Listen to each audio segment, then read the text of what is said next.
My name is Julia Kelleher. I do strategy and operations at First Aid Educate. I am particularly interested in data-driven decision-making as a topic. You can still see the screen? Yes? Yes. Yeah, okay, great. Because I put it on full screen. So I'm particularly interested in this. I wound up doing my, I've come full circle. I started and ended with data in Delaware public schools back in 2000, and then now, 20 some years later. But tonight we're going to look at how school boards can use student achievement data in their roles to inform what it is that they're doing and to engage differently with the community.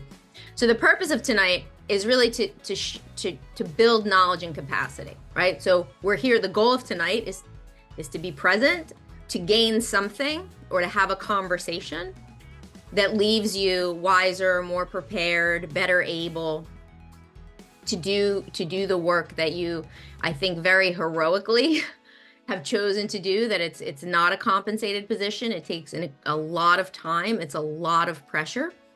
And it's a lot of responsibility. So the goal here tonight is that you leave with something more than what you came with.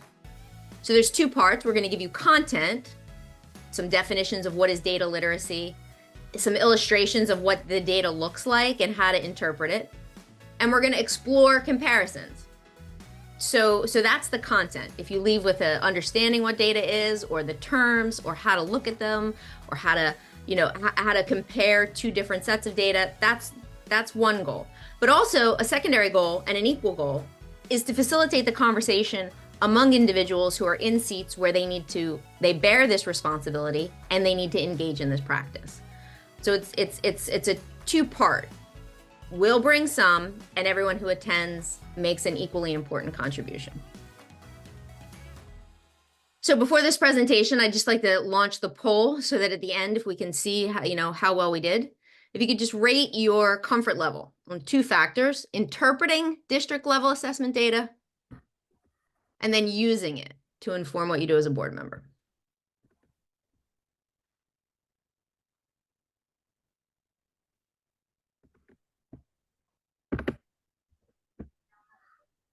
Great. All right. So we're starting with a lot of capacity. I think that that's also important to note, because what we want to do, can you see the results on my screen?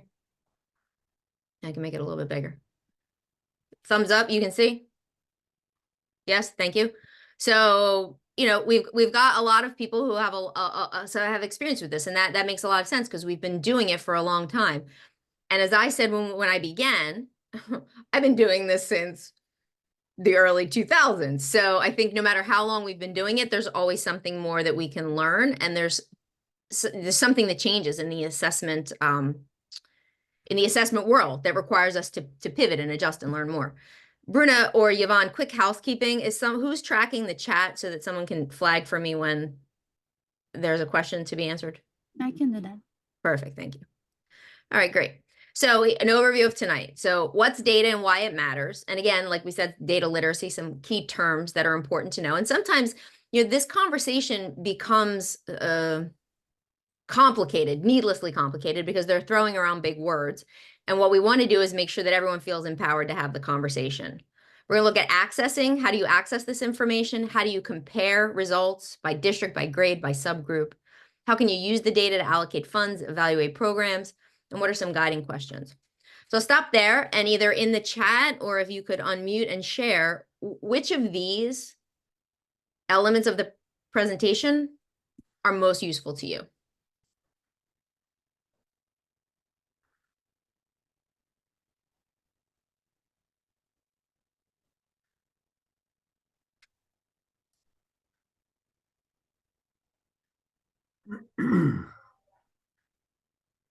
Well, personally, I'd say report cards, comparing performance, district, grade, and subgroups, which goes into allocating funds, so equitably. Yeah, that's a great point, Vic. And actually, I love the way you did that, because you identify the relationship between these elements. Looking at one thing actually informs another. Great point. Hello, Yeah, everyone. Oh, go ahead. no, go ahead. I was just saying hello, and I hope all is well. I'm Jaleesa White, prior board member. And as I was on the board, I'm not sure if y'all heard about my situation, but I'm not going into detail. I was not able to um get any of this. Like all this looks like a whole different language because I felt like maybe we were going, this was around the time they were trying to get money and all that stuff for the school. So I wasn't able to, know or learn about any of these. I, yeah, so that's what my takeaway it is. Great. So you'd say then, Jaleesa, all of them, right? They all seem interesting and relevant.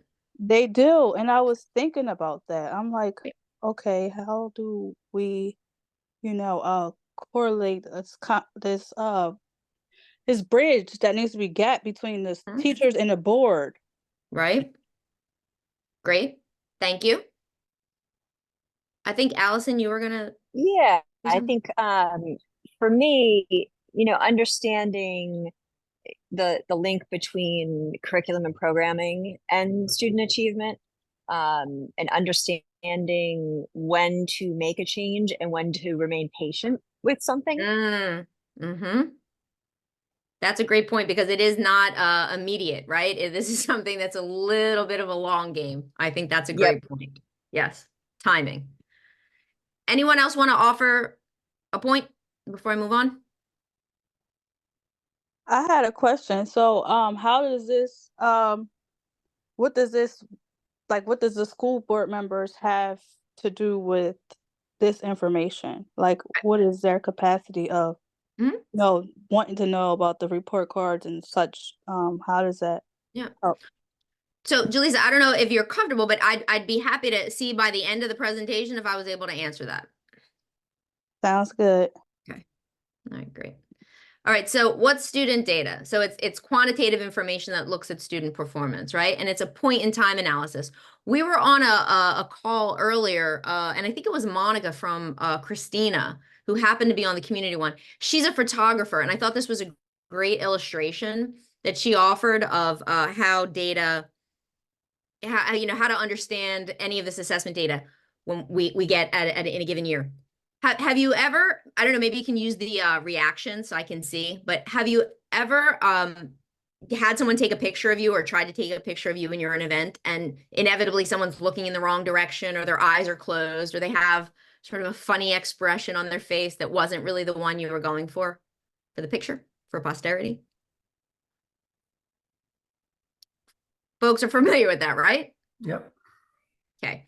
So that's kind of what this is. It might be the most totally accurate picture, but it might not be everything that we need to see. And I thought that was really interesting. It's just a point in time because in fourth grade it might look like something and in fifth grade it might look like something else. And so we have to remember it's a snapshot and a point in time, but we want to look for trends over time. And so who uses it? Educators, administrators, parents, and policymakers. Do we think everyone uses it the same way? No, right, Lou. I would agree. They don't. I take verbal, nonverbal, hand raises, emojis. We take any sort of engagement, audience engagement at all. Yeah, I mean, this is really cool because, I have coming from a background of healthcare, actually epidemiology, and we do a lot of data-driven stuff. So like, realizing like all the educational benchmarks are very similar from like the Center for Medicare and Medicaid Services, where like these quality measures kind of measure like every different aspects. Like you want to measure a certain kind of performance benchmark, you get a Mhm. pretty clear picture, but it requires like a level of critical thinking to really understand, and then also Exactly. drive some policy changes to kind of nudge the nudge the needle a little bit. Yep. So Mhm. I think, Jaleesa? Oh, sorry, I thought I was on mute, but that Okay. makes sense though, because Yep. the people who come to the board members, they come up there with data. So I guess that makes sense now. It's all Mhm. coming together. Like you said, teachers and educators Good. are doing. But I also wanted to let you know I have another meeting to go to, and I thank you so much for this invitation. And Okay. I look forward to working with everyone. Miss Yvonne, thank you so much for everything. You Yeah. Like, this is what's helping me. I feel like First State was able to help me more and understand and explain things, a little better, for me as a board member or as a or past board member. Well, thank So, you for joining, Jaleesa. We appreciate your participation. no problem. Have a Have a good good one. night. All right, so here's some examples of student data. Anyone want to pick one of these that they're either most familiar with or have a question about? I have a question about growth. I Mhm. feel like a lot of time it's being misinterpreted to Oh. over embellish a performance of the school district. Huh? Like for example, with Christina, we were like, oh, last year we had a 2% proficiency rate in math. Oh, This sorry. year we had a 100% increase in proficiency levels, which Uh-huh. makes it 4%. Uh-huh. So that's the issue I have with the way sometimes Yep. very intelligent people are trying to present the data in a way to make themselves look good, Mhm. as opposed to really addressing real concerns and make improving our school districts. Mhm. Yeah, I think growth data, it's interesting, and how the data is used is another interesting aspect of this. We're not going to touch on that, but I think that's something that we could address in a future webinar. But growth data is basically like if you have a set, just to give an example, right?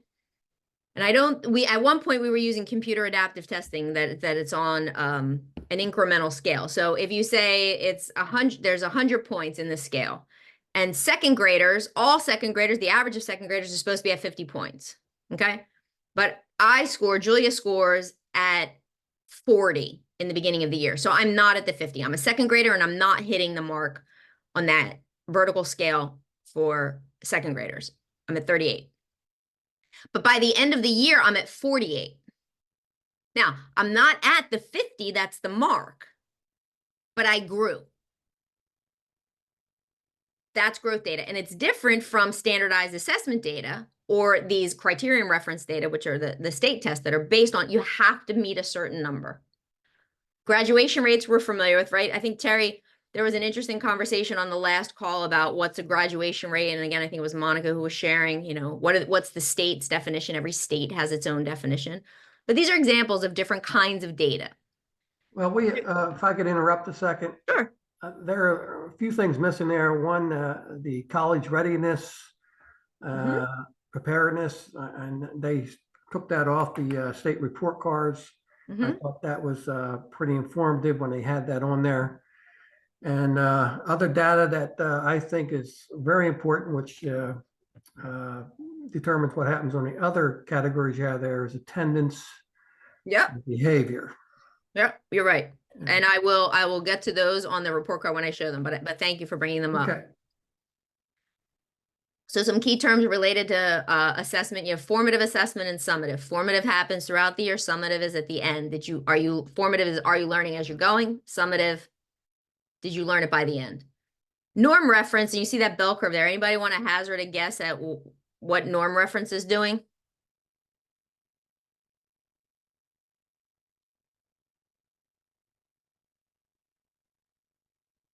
Oh, it's just like a standard distribution on like seeing how we can compare against other, I don't know, whomever we're comparing. Excellent. That's right. That's exactly right. So if, for those of you who have children, a 3-year-old developmentally is supposed, the norms say that they're supposed to be able to walk and say X number of words and do certain things. And so you look at performance based on a normal distribution. Most of the people are going to fall right in the center. Criterion reference is against a certain set of content. And then disaggregated data is about this subgroups thing that we talked about earlier. So subgroups can get disaggregated in a variety of different ways, but here are some examples. So I'd love to know which of these are important to you.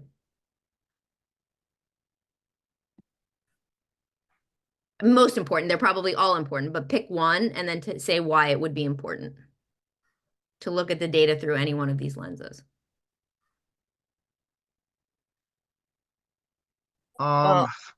For Christina School District, I'm just speaking for my district alone, I would most likely say English learner and special education, because they have a huge, I guess, there's the number of students that are in your district have a massive impact. So that's where I want to take a look Great. at for my district.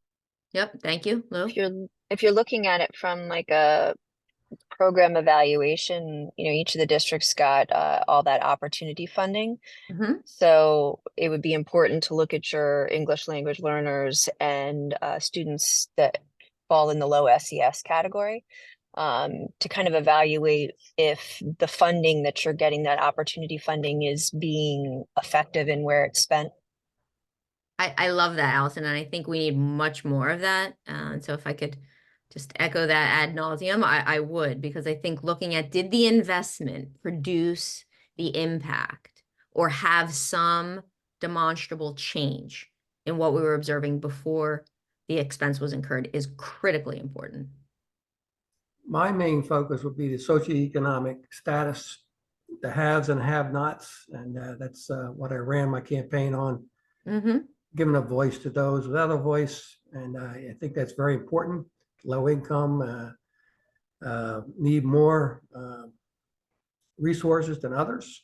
Mm-hmm. So I think that's very important we figure that out. So I think that's a great point too, Vic. What you just said is, you said that's what I ran on, and I think that that's an amazing perspective to bring to this. So First Aid Educate is here to demystify some of this, to make it readily available both to the community, to people who want to run for school board, and for people who are sitting. So that when individuals are elected to the school board, when they're running for the school board, when the public's evaluating those candidates, people have an increased capacity to be able to understand, the data said this, and this candidate is telling me X, Y, and Z, and I want to elect them because I feel they understand my needs. They pointed to data to show that they know where my child is, and they're going to make an informed decision in the best interest of my child. All right, great. So some additional, and I'm not going to belabor this, and you'll have the slides when we finish, but you have scaled scores, which I'll show on the next slide, as well as cut scores. And then you have proficiency levels, which is, are you a number 1, a number 2, a number 3, and number 4? In Delaware, the lowest is 4 and the highest is, the highest is 4 and the lowest is 1. The ranges of scores, so is it from 1 to 100? Is it from 1 to 50? Is it from 1 to 25, then 25 to 50, then 50 to 75, right? Those are the ranges, and what do those ranges correspond to? And then the trends, is it going up? Is it going down? So Delaware, and when the state published its report, had indicated that they had improved slightly. I think there was 1 percentage point of an increase, but we've basically been in a holding pattern, if not declining, for the last 5+ years. Now, COVID was in there, so we don't want to, I don't want to sort of overgeneralize, but we had a situation in terms of achievement and the trends going in the wrong direction before COVID. COVID made it worse, and we haven't really been able to turn the corner to change that. Any questions on this before I move on? Okay. So tonight, want to know the difference between raw data and summary data, disaggregated reporting, normal trends versus normal fluctuations versus trends, and then how data can inform policy. So this chart is showing you for math. I'm going to go across this first line in math from the left reading to the right. Grade 3. A level 1 is a score on the assessment that's less than 2381. So if you score anywhere less than 2381, you're a 1 or below. You're a 1. If you score between 2381 and 2435, you become a 2. So there's a vertical scale that moves up, and at where your child's or the student's cut score falls determines what level they are. And you can see they're different for math and for English. You can also see that they go up as I go from 3rd grade here again with math level 1, and I go down to the 2543. It's increasing from grades 3 to 11. So these are examples of the scaled scores and the cut scores. And these are the bands of proficiency. How many students are performing proficient at each of these levels? So this is showing you that for the United States for the smarter balanced. But the idea is that you can break it off to see in 3rd grade how many kids are a 1, how many are a 2, how many are 3, and how many are 4. The 4 being at the top, that 12%. Any questions on this? This is just how the math works behind the test. This is just how the score is produced. Any questions? When I look at this, I see from the bottom, if it's 32, 27, 35, right? I'm reading this red. I should have 60% of my kids, if I'm in 11th grade, 60% of my kids should not be in the 1 category. And Delaware's numbers don't exactly reflect that distribution. Here's where, has anyone been to this website? Either put in the chat or verbally or thumbs up or something? You've been to this Yep. website? Yes. Okay. Do you find it helpful? John? I was going to say, yes, I do find it helpful. Okay. Why? And I've checked it out. You know, obviously I'm in the Capital School District Mhm. as a board member, but I work up in Brandywine. So they're similar in terms of some of the demographics. So I see some similarities in some of the scores Mhm. in some of the underserved populations. Great. Okay. So it helps you get a snapshot of the data. And you can compare, I think you were saying you can compare where you work to where you're a board member. Anyone else? Yeah, I Yeah. love it quite often. Mm-hmm. And how do you use it? What do you find useful about it? Well, I've been doing the comparison of the schools. We have so many schools in Red Clay that I look at the demographics Mhm. between the schools, and that's Mhm. the black box down the right. You click, and that brings up the demographics for enrollment, Mhm. and compare that to resources versus achievement and so forth, behavior. You can categorize and see if there's a difference between the demographics, school to school, and whatever. Yep. It's a very useful tool. Mhm. So we can look across districts. We can dig deep inside. I think Lou, you were going to say something. Yeah, as I like the I guess the accessibility of the data, and also, well, assuming that the data doesn't have any confounding issues that could potentially affect it. Right. Is for me, I guess, just doing this in the healthcare side, like I tend to try not to fall into like paralysis by analysis, Mhm. because there are so many things that kind of intersect between.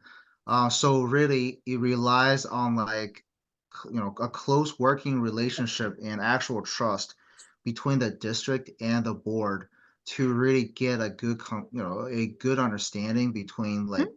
the data, and really Yep. how we can use the data to move the needle. So Mhm. kind of, we talk to a superintendent where some like the cabinet members say, hey, we are really trying to do this, and they present this data to the board, and then the board's like, well, this is logical. Or the other way around, where the board's like, hey, we're seeing a lot of constituents concerned about X, Y, and Z, and then we want to look into this. And then if, by chance we can see that the data is indicative of like what the constituents are saying, then we can also drive a policy. So like I like the data. Like one of the things is I'm just trying to learn more about, Mhm. I guess, the interpersonal relationships and how to best use it for Yeah.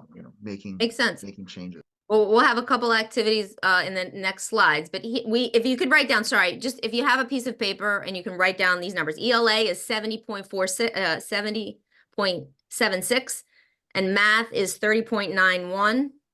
Okay, that's the state average. So here, what do we say? I've got Red Clay on the left and I've got Cape on the right. Red Clay's district level average for ELA, is it above or below the state average?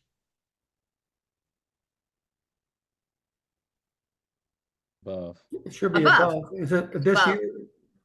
It was above last year. Is that last year's numbers? No, this is I just took these screenshots. So the number for the state that we just had was 4076 right here, over here, if you can see my pointer, right? So Red Clay's got 42.52. Cape has 55.27. Now they have different populations, right? But comparatively, they're not doing the same. Correct? That is correct. Who's doing better? Which of the two districts are doing better than the state average in math? So math is 30.91, correct, for the average. Correct. So I believe both are. Both of them are very good. So we'll drill down a little bit further. Now we're going to look at a school. So I've got Newark High School in Christina, and I got Cary Downey in Colonial. What's going on with English here? English, Well, they got 38.09. Above or nope, below? they're below. They're below. And Downey? Definitely below. Right. So what my point is, when you look at this state average, it's not deceiving, but it's not telling you the whole story. And in addition, it's just a snapshot. But when we dig deeper, we see at district level, it looks one way. And then at the schools within different districts. Now, I didn't drill down inside of each district on purpose because I wanted to just have like a representation so no one felt like I was sort of picking on a district. But you can see that we don't see the same things. So this is the state snapshot, the report card that most states have. Has anybody been here? Yes? Okay. Have you downloaded the data? Yeah, I actually did. I was trying to Be do like careful doing that. It's a very large data set. it is. Yeah. So I nearly crashed my Excel, but there's a trick. If you go in and you look at the data and then you filter it by the last year, you'll be able to download just the last year, because if you do more than that, it's more entries than Excel. There should be like a warning or something, but it's more entries than Excel can handle. So we'd also be interested in doing work with individual districts, taking their files and walking through, making pivot tables, answering certain questions, and playing with the data to provide the board that customized analysis that they independently can have. You may have an assessment coordinator at your school district. Other people may be able to do this, but we'd be happy to work with your particular file and analyze the data. Okay, here, what's going on here?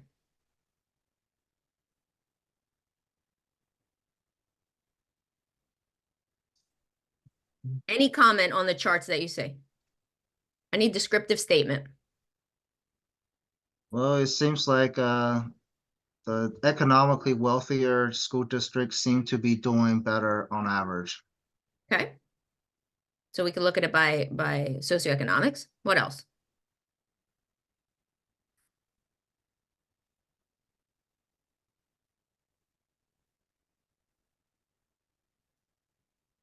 What was the state average for math?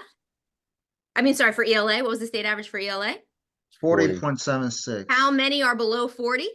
1, 2, 3, 4, 5, 6, 7. Right here. And so what I want to point out is this does not tell you that. In order to get to what that chart is telling you, you've got to download the file and you've got to pull it out.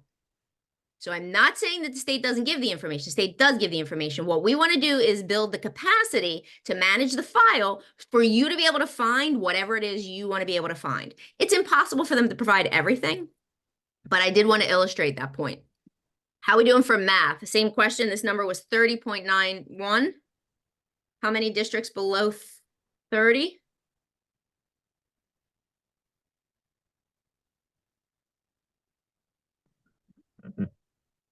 Four? Is that four? Right? 4, right? From the Yes, bottom. You got Colonial, Laurel, Capital, and Delmar, right? Yep. The state districts in general, are they doing better in math or in ELA? ELA based off that other chart. Right, because we've got fewer schools that are below, we've got fewer schools that are below the threshold of 30 in math. I've got more schools that are below the threshold in ELA. I've got more schools that are below 40, right? Where, I'm not saying this is what we should do, but where should the state invest? Math or ELA? Who's doing worse? There are more schools in ELA that aren't meeting the target. Where would you expect to see the investment? In ELA. And so then that becomes the question, is that really happening? So let's move on. Math by grade. And again, I only did grades 3 to 8 because I didn't want to confuse everything with high school. It's different. I just wanted to focus on elementary and middle to keep the presentation in an hour simple. What do we see here?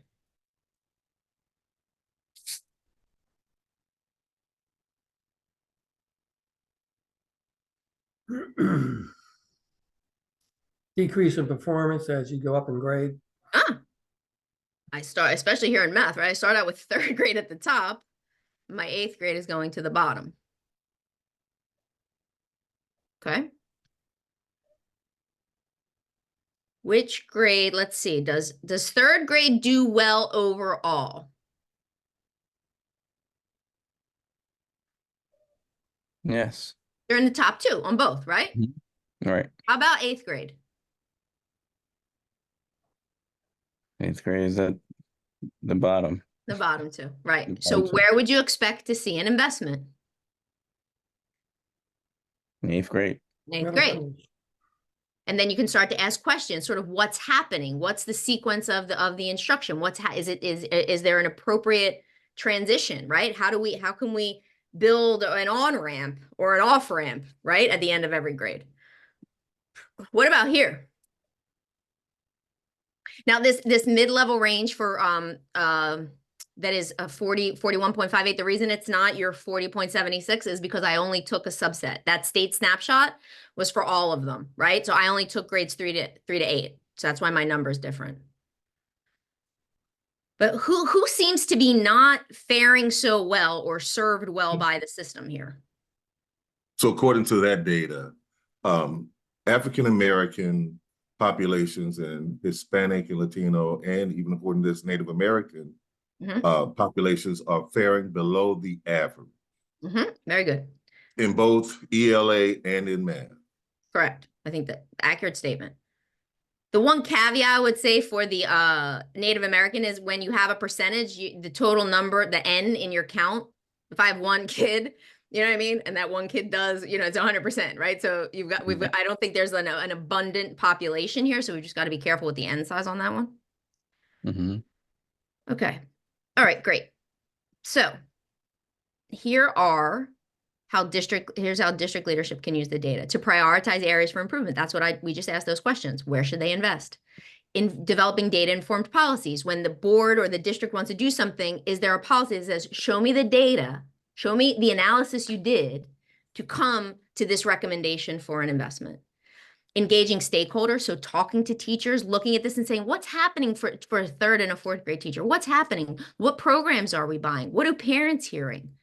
And then monitoring and saying, and I don't mean to do this from a gotcha because none of our approach is about who's wrong here. We have a collective problem that we all need to work together to solve because we have one goal, that our children have an opportunity to have a fulfilled life, right? And in order to do that, they've got to get an education. So monitoring and adjusting a strategy, it's not anybody's fault. It's figuring out what we each bring to the table. So I'll stop there and just see, I mean, did you find any of that useful? Interesting?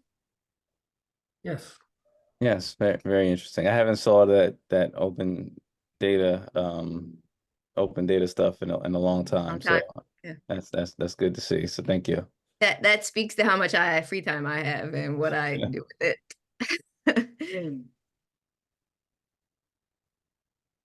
Any other thoughts before I move on?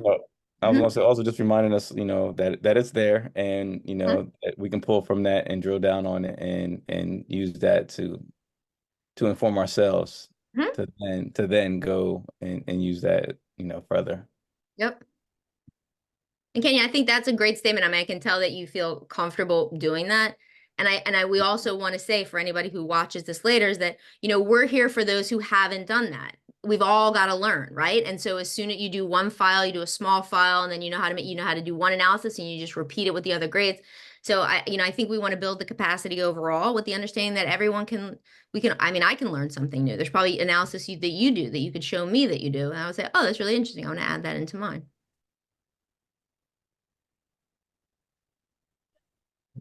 Okay. All right, moving on. All right, so here's a question for the group.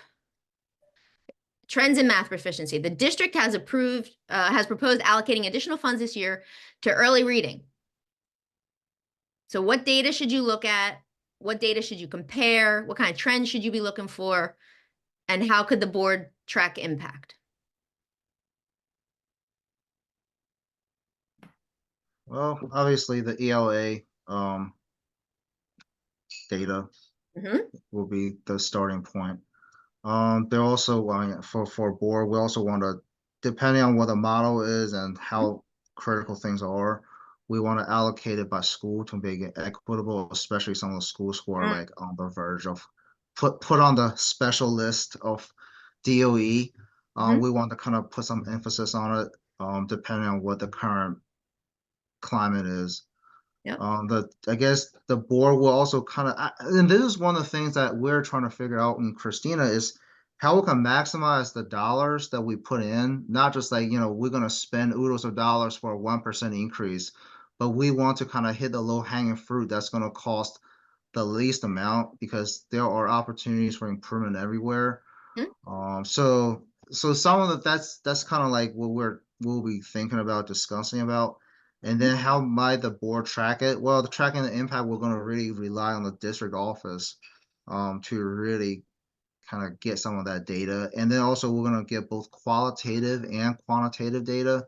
We're going to ask some feedback from the teachers and parents as well, just to see like maybe there's something that we're completely missing instead of spending lots of money on. So there's a lot of things that kind of goes through my head right now, just thinking about increasing the math proficiency. Sorry, I did say ELA before, but it's math. So that's some of the basic steps that I'm kind of just like thinking out right now. Great, thank you. So depending on whether you're talking about math or reading, well, really either one of them, what data are you going to look at? Particularly when you say early, I know. What qualify early for me? Because Smarter Balance doesn't start until third grade. So are you just going to be looking at third graders? Do you have other data that you can collect from, curriculum assessments and things for your kindergarten, first and second graders? Or do you have pre-K in your district? Are you looking there as well? What is your level of reading readiness of your average kindergartner? How are you tracking the growth for that? So that early is a sneaky word. I can't find my reaction on the how it has reactions, like you can clap. Like I think it's turned off if you're a host or something because I can't. But that's the trick. Is that we could look at third grade, but then what? We don't have data in the same format for grades 2 and 1, right? So what are teachers using? What are districts using? What if a kid moves from one district to another? It's a fabulous point. All right. Moving on to the next one. So how to use the data in board meetings. So you can use it in a variety of ways. You can look at when a lot of this we talked about, just discussing the proficiency rates. Can we just have on the agenda, let's just talk about assessment. Let's just talk about the proficiency rates. Let's talk about the budget allocations. This wouldn't happen year round, but when the budgetary decisions are made, is someone saying we're going to increase our spending in X program that's an ELA or math program, and here's the data that shows that last year we went down, or in the last 2 years we've gone down, or in the last 3 years we've gone down, and that's why this sizable of an investment.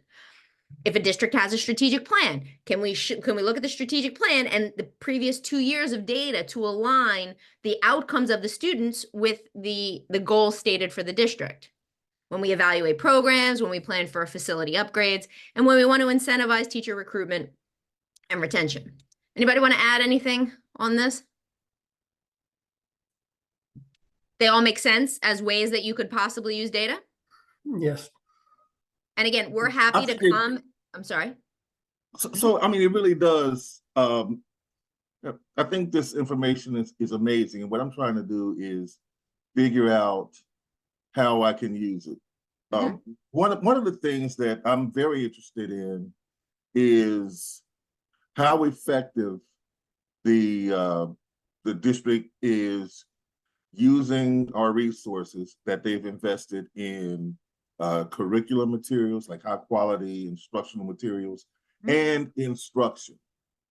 And what I'd like to, I really would like to have a systematic way that our district is getting feedback on the impact that these curriculum decisions and their instructional models are helping our students.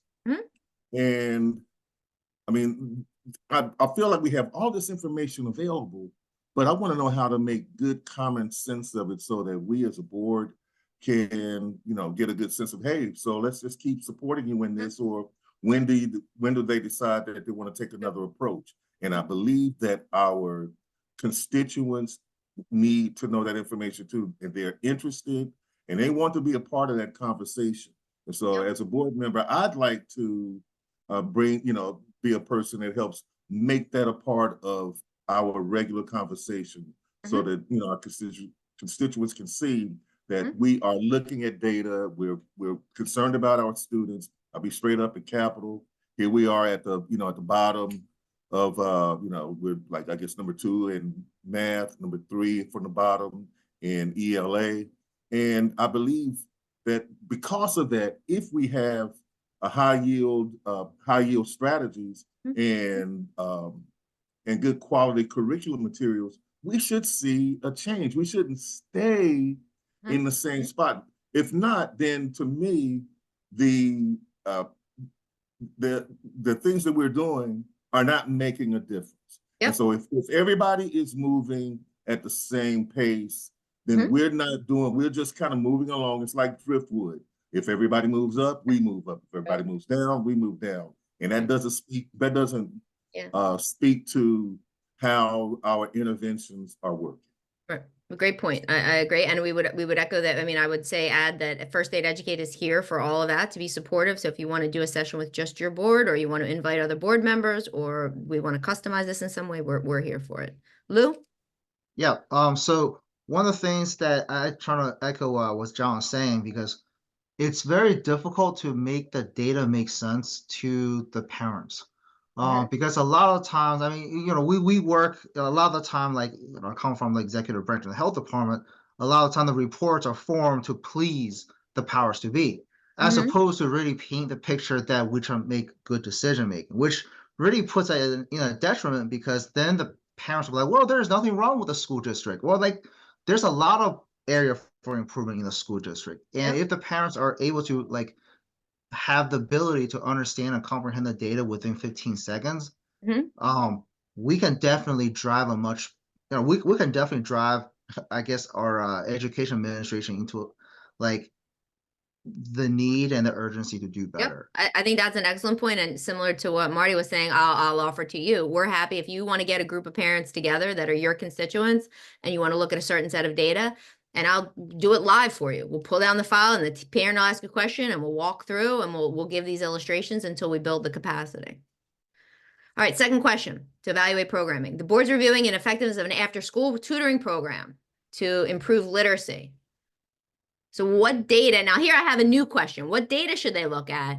But that second question, I'm adding something. Who should the board consult? Right, because a lot of this stuff, like, we actually need to talk to the people in the front line, like, what's really happening? Like, this is what it looks like, but is that really what's happening? Because sometimes the data doesn't tell us the entire story. Any thoughts on these 3 questions? Yeah. If the focus is to improve literacy rates, we can ask around to see which schools actually have similar programs. And then we can draw some comparison between those who have and who have not. Who should the board consult? I guess in the discussion, we'll have these these programs in place. Why reinvent the wheel if somebody's already moving around with a wheel? And then what trend should indicate the program is successful? Well, obviously, if there's some kind of a positive movement, depending on what the educators value, or what kind of performance metrics an educator and a school administrator find to be most successful, would be something that we will put some, we'll put some weight into. Great. Any other thoughts?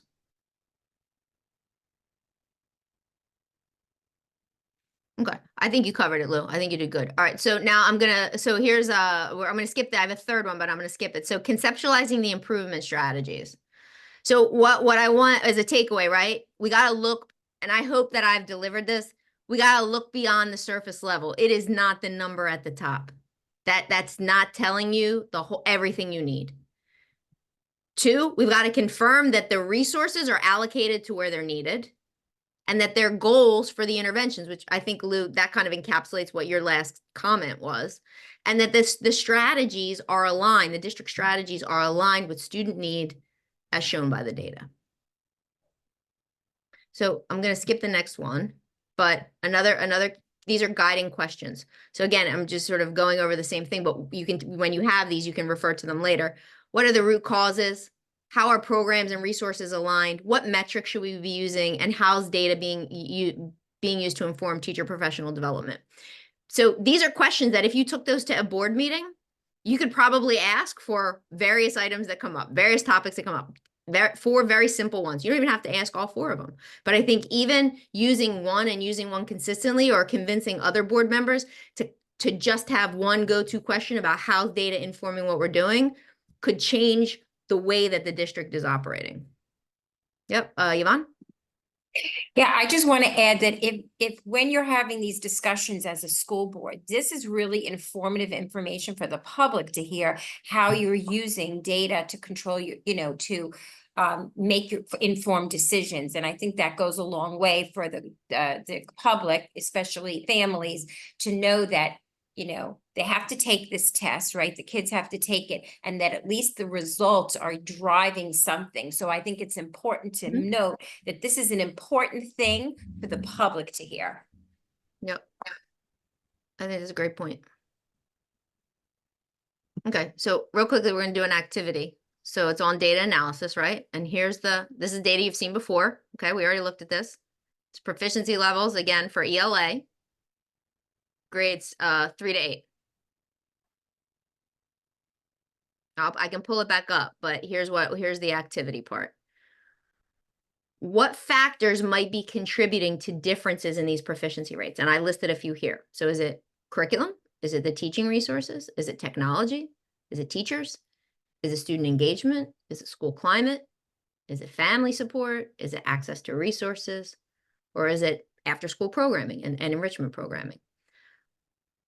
So you can take a screenshot of this if you want to have it to reference, but let's just have a 3-minute discussion of what factors do we think could be contributing to what we're seeing here. And there's no right answer. The point here is critical thinking. The point here is to explore it, not to find the definitive answer, but to say, let's be curious about this. Let's consider X or Y.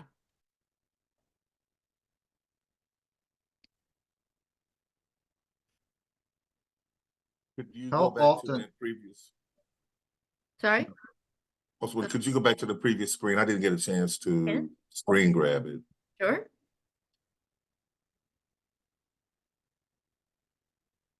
Thank you. Yep. So I'll give you one to start, right? How excited are 3rd graders to have their parents come to school versus how excited 8th graders are to have their parents come to school? Right? There's different levels of excitement among those kids. And so how could this developmental trend of parents being able to be as connected as they were influence how students perform? I don't know. Lou? So one of the things I've been kind of like thinking about is, what are the grading metrics, the proficiency metrics look like for each grade? Like is the proficiency threshold different? Yeah, it's this. I mean, like, you know what I'm saying? Like, so for example, it's kind of like, what is the difference? Like, is it too hard to pass 5th grade? So for like a 5th grader, are the bars set already really high for 5th grade to be considered proficient? Right. So you're asking, are these cut scores established at the right points? Correct. Yes, very good question. Very good question.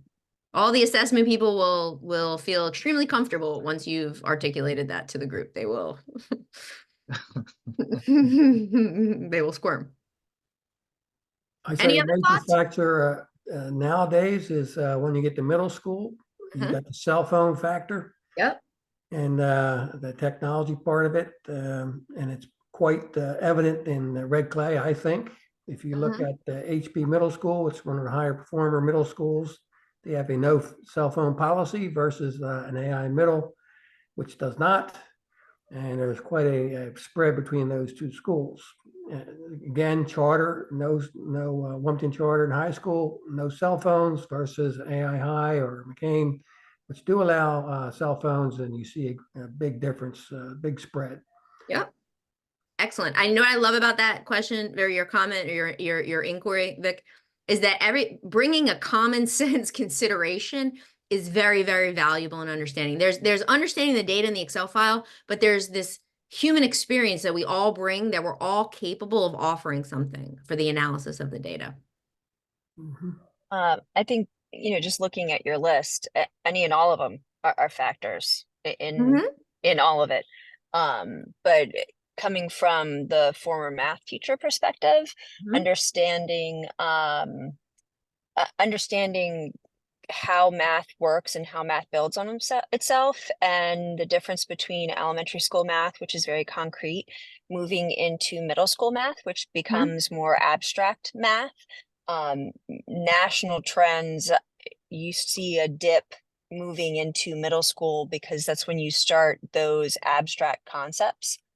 So, you'll typically see a dip in understanding moving from the concrete to the abstract. So that's a major consideration in choosing your curriculum for middle school, and making sure that there's still something built in there for basics, for the concrete stuff that kids may have missed, but also something that paces yourself and does a lot of formative assessment along the way to make sure that kids are understanding the abstract concepts in middle school math. But any and all of those other considerations, it could have an effect. I think it's why standardized testing is so difficult, because, one classroom to the next, you really could be comparing apples to oranges on a very consistent basis, and within the same buildings in your school district as well. 1000%. And what's really interesting, Allison, when you said that, 5th grade is up here. They're doing the best at the top of that elementary level, and look where the 6th graders are. Right. Speaks exactly to the point. And you'll see that not only in Delaware, you'll see that across the states. And I would even venture guess, I haven't looked at international data, but if their curriculum is similar to what we do here in the States, I would assume that it's the same with them. It's also it could be also with transition years too. You look at 6th grade and 9th grade in districts that have K-5, 6-8, 9-12. Those transition years, the first year after transition, kids tend to take a dip. Yep. 1000%. All right. So I think we covered what we wanted to with that extra. Oh, these little things remained. I don't know how to get rid of those. I'm sorry. All right. So so to debrief, like, we could ask what policies or initiatives can the board implement to address the low proficiency rates? How could the board ask the superintendent or principals to understand kind of what's going on, to look at the root causes, to figure out the curriculum alignment, and what additional resources might be needed? So some key takeaways just to close out tonight, and then I just want to hear quickly we'll launch the poll and hear what your thoughts are. I'm trying to make this get smaller. So what we wanted to leave you with is to understanding the terms can really help us have more informed conversations. That accurately reading the assessment data is also critically important, knowing what we're looking at, what it's telling us, what it's not telling us, using the data to plan the improvements and to set benchmarks to align them to the goals and the investments that the district makes, asking smart questions like so many of you did tonight, and being curious to uncover solutions, and then just regularly incorporating the data into how the day-to-day operations happen. So with that, I'd love to launch the last poll and then just hear your closing thoughts. Bruna, can you launch that poll? Thank you.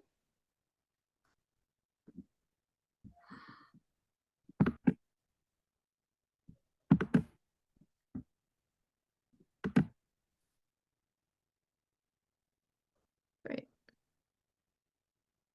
Yeah, so I think we did somewhat better, right?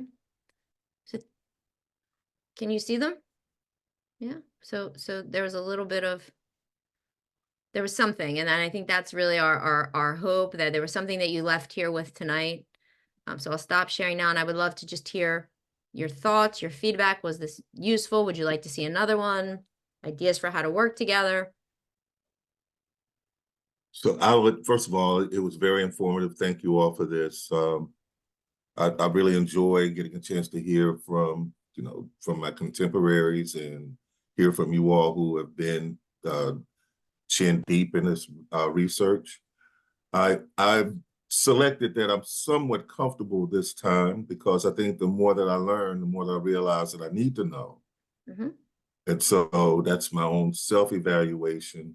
Do I know more this week than I knew last week? The answer is yes. Right. Does that make me realize how vast Mm-hmm. the vat of information is? That too. And so I feel like my cone of understanding is broader, but I'm inching down that cone of knowledge. And because of that, I feel like I can see that there's a lot more that I need to learn. Mm-hmm. Fabulous. Well, thank you for sharing that. And I'm glad you were here tonight. Lou? So one of the challenges I do see just from the board member communicating with the school district officials, Mm-hmm. is that a lot of time there's like this turf war that goes on. When you kind of talk about data, they kind of give you like a look. It's like, who are you to tell me how to run a school district? Mm-hmm. And a lot of the time it's like, what do you know about education? You're just here to look pretty or vote in policies or budget, nothing else.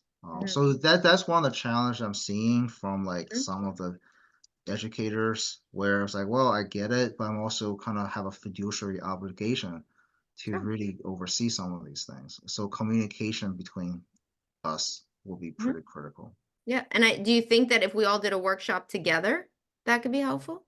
Like, someone an expert was facilitating, the board was there, the district was there, and we pick a topic to explore and we do it together. It could. I mean, I can see a possible value in that too. Great. Other thoughts? I don't want to force people to share, but it's really helpful for us to get feedback so that we are meeting your needs. And that goes to the elected officials as well as the school board members, right? I mean, this is a school-based issue, but it's a collective problem. I appreciate the education. I think Lou, what you were saying, about turf wars, I think it's hard for, I think, district people to kind of understand where we're coming from as a board and to trust that we're there to help make good decisions. And I've always found that, asking people about what they know or engaging in a conversation to genuinely learn that person's area of expertise.